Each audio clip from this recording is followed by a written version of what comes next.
وكذلك تتكرر لنادي نفط البصرة، لكن الكرة عدت هنا لتعود بنقلة مرة أخرى. محمد مصر يحاول العبور، لا مرت ممكن جول جول جول جول جول جول جول.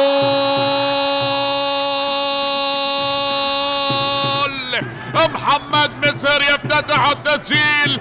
نعم، أول أهداف المباراة لنادي القرمة في الدقيقة 5.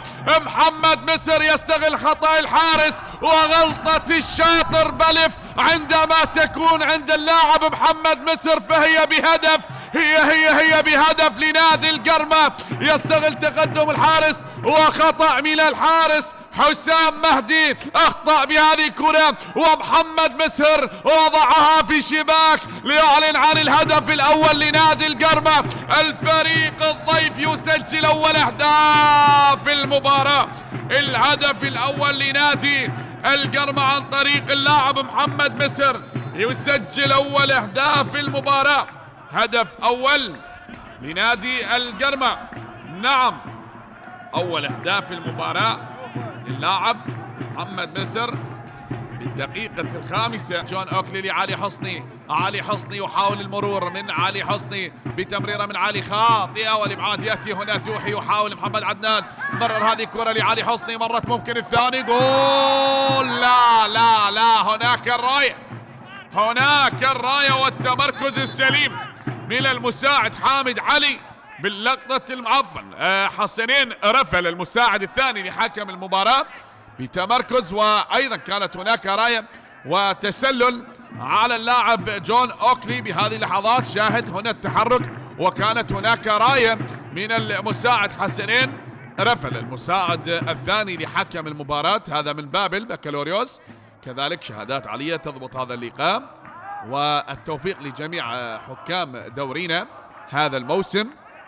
وكانت هناك راية والتسلل على اللاعب ناديتش الكلواتي. نعم، هدف يحتسب لنادي القرمة وثاني أهداف المباراة. القرمة بهدفين بعد التأكد من الحالة، لن يعود ويتأكد ويعتمد هي بشرعية الهدف الثاني لنادي القرمة عن طريق اللاعب جون أوكلي، يسجل ثاني أهداف المباراة النيجيري بعد أن تأكد حكم المباراة وبعد ما كانت هناك راية المساعد التسلل.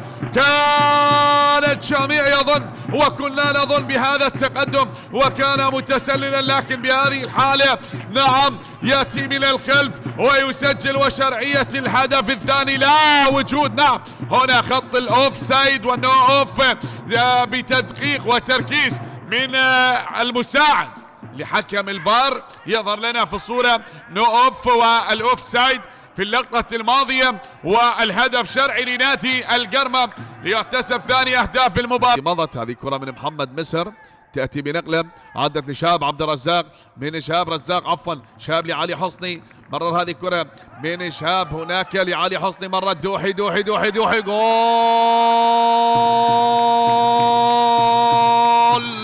محمد عدنان حطها بالمرمى الفنان.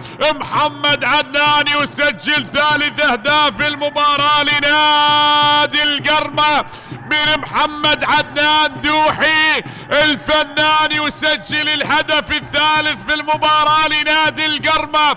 الضيف يقسو على صاحب الأرض بثلاثية في مجريات الشوط الأول، لكن هذه المرة من محمد عدنان ليكون النجم الفنان الذي وقع على الشباك بهدف ثالث من محمد عدنان وثالث أهداف المباراة.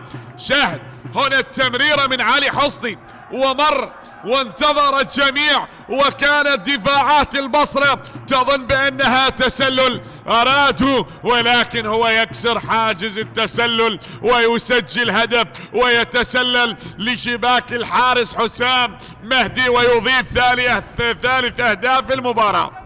3 لنادي القرمة، لا شيء لنفط البصرة.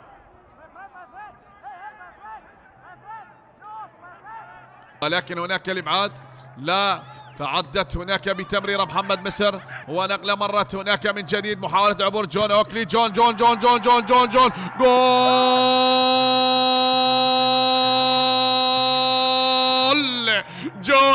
اوكلي يسجل الهدف الرابع بالمباراة. رباعية رباعية رباعية ب4 أهداف لنادي القرمة.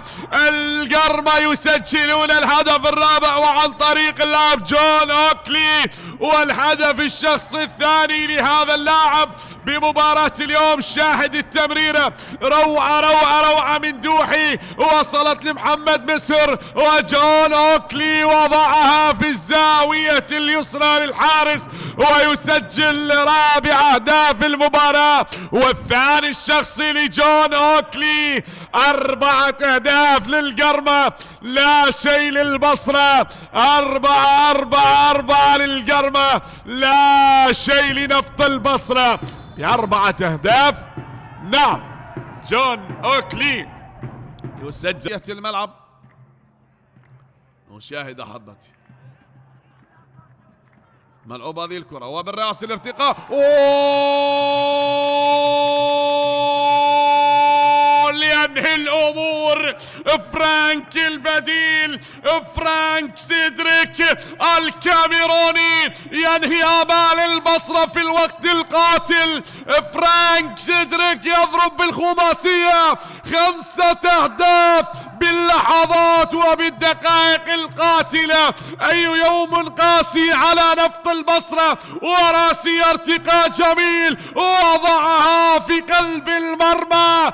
فرانك سيدريك يسجل الهدف الخامس. الله الله الله، هذا الهيد وهذا الصعود وهذا الارتقاء الجميل من البديل الأسمراني الجميل.